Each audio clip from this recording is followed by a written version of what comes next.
So you're thinking about selling your home in Bellingham, Washington. Well, in today's video, we're going to talk about 10 common mistakes that sellers are making that are costing them thousands of dollars in proceeds on the sale of their home, or perhaps worse yet, causing them to not be able to sell their home at all. And we're going to get started right now.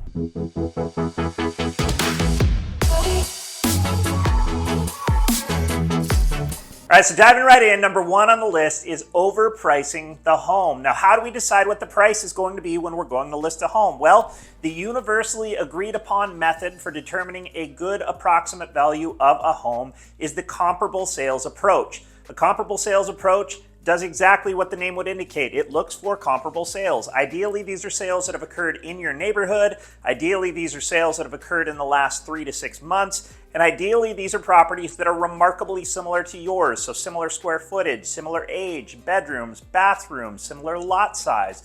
What an appraiser is going to do when they're appraising the home is actually take the subject property and do this exact approach. They're going to try and compare it to 3 remarkably similar homes and adjust either up or down on the basis of things that the subject property either has or lacks comparative to these recent sales. So when we're talking about preparing a home for market, we want to dig into the data, we want to look at the numbers, we want to get a good sense of, a price per square foot metric and leverage that against comparable sales, recent sales in the neighborhood to decide how we're going to price the home. Now, oftentimes sellers think, well, we're going to get low offers, so we need to price the home high so that we're able to negotiate and able to have room to still get the number that we really want in consideration of someone who's going to write us a lower offer. Now, in some cases, that strategy can play out the way that the seller hopes, but in many cases, if we're pricing a home too high, the market understands that. Even these third-party tools like Redfin, Zillow, Realtor.com give estimates of a property's value on their site.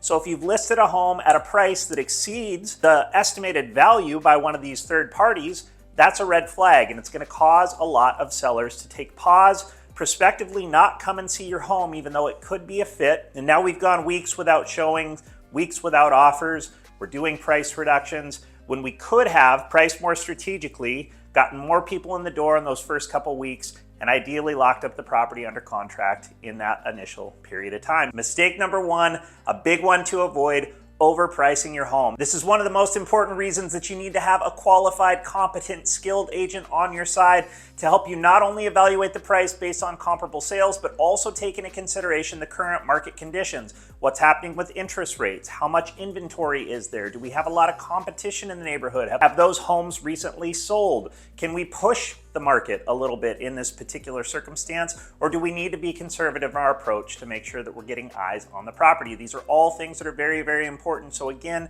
number one on the list, these 10 mistakes that we'll review today is overpricing the home. Mistake number 2 on our list is neglecting curb appeal. Now, we've all heard at some point in our lives that first impressions matter, and perhaps nowhere is this more true than in the selling of a home. You're asking someone to part with hundreds of thousands of dollars, in some cases more, of their hard-earned money, and when they pull into your driveway or park in front of your home on the street, the first thing that they see will set the tone for how they feel about the home. So there are simple ways, depending on the season, that we can enhance the curb appeal of a home. One way that we can do this is to pressure wash driveways and walkways. Another way that we can do this is to paint the front door. Maybe we're not going to do the whole house, but we could just do a pop of color with that front door and make that shine. Maybe we can replace some of the exterior lighting fixtures, especially if they're dated or damaged. Another thing that we can do, again, depending on the seasonality, is to enhance the landscaping, so putting in fresh flowers.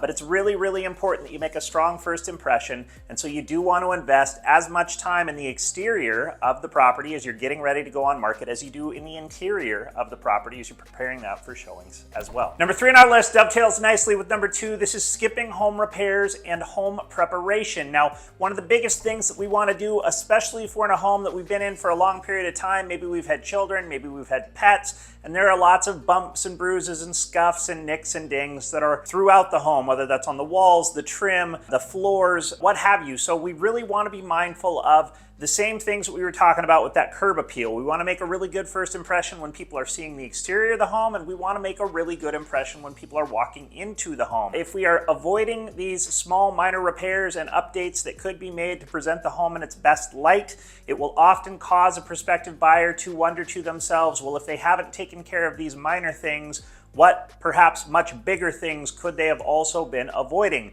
Another important piece of the puzzle is making sure that we prepare the home in terms of cleanliness and organization. So we want to clear surfaces. We don't want, all of our appliances stacked up on the counter in the kitchen. We don't want dirty dishes lying around. We don't want kids' laundry stacked up on the edge of the couch. We want to clear surfaces, eliminate clutter, and make the home feel as warm and inviting and clean and put together as possible. So mistake number 3 is avoiding those small repairs, and big ones for that matter, as well as not preparing the home effectively before going on market. Number 4 on the list is poor marketing and poor listing photos. Now, this is of course something that your agent should be taking care of. Oftentimes, if you are negotiating with an agent who is going to do it for less, well then perhaps they're gonna skimp on things like paying a professional photographer to come into the home, and they're just gonna shoot photos from their cell phone. I sometimes see homes come on the market in the $800,000 price range, even upwards of $1 million, where it's very, very clear to me that the agent has been the one to take these photos. They did not edit them. They did not modify the lighting. They did not zoom. They did not crop. The presentation of the property is really, really poor. And so it's important, just as we talk about items number 2 and number 3, curb appeal and those repairs and just making the home feel warm and inviting, we want to replicate that, because now we're really talking about the first impression. So not the first impression when they've actually decided they want to come and see your home and they've pulled up outside or walked in the front door, but we're talking about the first impression that they experience when they see this home online. So it's really important that you're working with an agent who is going to capture, communicate, and present your property in the best light possible, whether that's on their own website, in the MLS, on Redfin, Zillow, Realtor.com, Homes.com, all of those sites. Another thing that we often do in our office is what are called 3D Matterport tours. So you've probably seen these when you've looked at homes online. There's little circles on the floor and you can click on it and it kind of imposes you there to that spot, and you can look at a 360-degree view of the home. That's super helpful, especially when you have people that are looking at the property from out of the area and may not be able to get on site to see it with their own 2 eyes in a short period of time. So mistake number 4, poor photos, poor marketing. Do not do it. Mistake number 5 is not hiring the right agent to help you sell your home. Now, this could be a video in and of itself. I could talk about this for a long period of time, but you need an agent who has experience. You need an agent who has a proven track record. You need an agent who has strong negotiation skills. You have an agent who understands the market intimately and can advise you, like we talked about earlier in the video, about things like pricing. You need an agent who can look at the property and tell you about the things that you need to do to improve the condition before going on the market, the things that you need to expect in terms of showing activity, what offers might look like, how we're going to negotiate those offers, and they need to understand what your ultimate goal is in selling this property. Hiring the wrong person who is not motivated, who is not going to fight for you in making sure that you get the highest dollar possible in the shortest amount of time on your property and advising you the ways to actually accomplish that goal, well then you're wasting your time. So turn this into a sales pitch for myself personally, but when you select an agent, it is of the utmost importance that you understand that agent's track record, their philosophy, their communication style, and all the ways that they're going to show up for you and take what is likely your largest and most valuable asset and make sure that you see the largest return possible when you're putting this home on the market. So don't use your cousin who just got their license. Don't use your sister-in-law who, works another job, has had her license for the last 15 years, but has only sold like 3 or 4 homes in that time. I'm not saying anything negative about other agents that I sometimes encounter out there in the world of real estate, but again, you want to make sure that who you're working with is going to be able to support you in the way that you deserve in helping you achieve your desired outcome. So mistake number 5, not working with the right agent. Hey, if this is your first time on the channel, we encourage you to like, subscribe, and hit the bell for notifications so you can keep up on all the content that we're releasing about Bellingham, about Whatcom County, and all the great things that are going on here in this area. My name is Jeff Engen. I'm with MJB Real Estate Group here in Bellingham, and every day we get calls, texts, and emails from people just like you who are thinking about a move to this area, and we absolutely love it.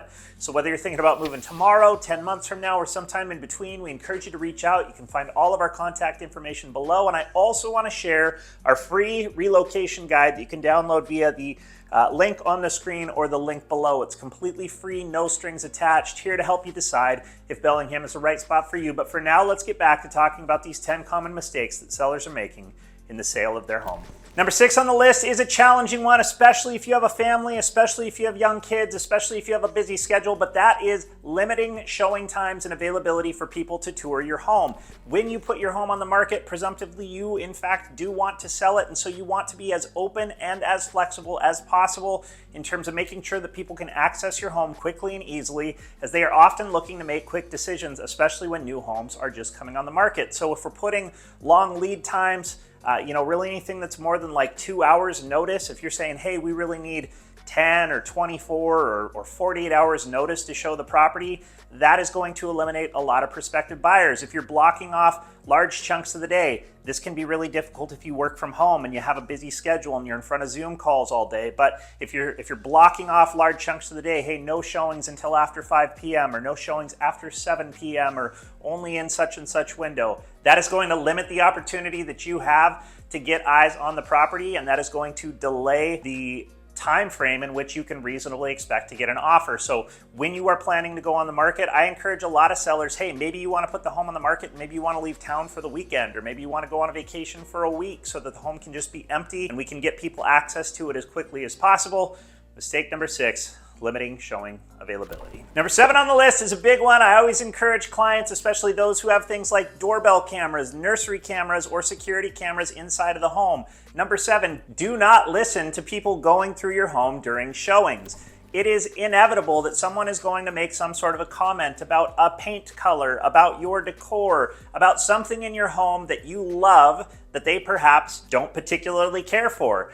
Everything is subjective. The colors, the styles, what somebody thinks of your selection in paint color or your home furnishings is irrelevant to their interest in your home in general. These are all things that are fixable. Paint is cheap and easy to fix, and furniture is going to leave when you leave, and they're going to bring their own things in. But I've had it happen time and time again where sellers listen in on the conversations that are transpiring when there are people in their home, and oftentimes become offended by the comments that are made by prospective buyers that then create animosity in terms of negotiation. Of course, the buyers aren't even aware that this is happening if and when they submit an offer and you're bent out of shape about something that they've said. So I encourage you to not, even though you want to know what they think about the home, are they going to write an offer? Just go ahead and steer clear of listening in when people are touring your home. Number 8, 9, and 10 are all going to be about some component of offers. So number 8 on our list, the mistake of accepting the first offer that you receive. See, selling a home is an anxiety-ridden process for a lot of people. A lot of people put the home on the market and then they become very anxious and very worried, and they just want to see it sold because oftentimes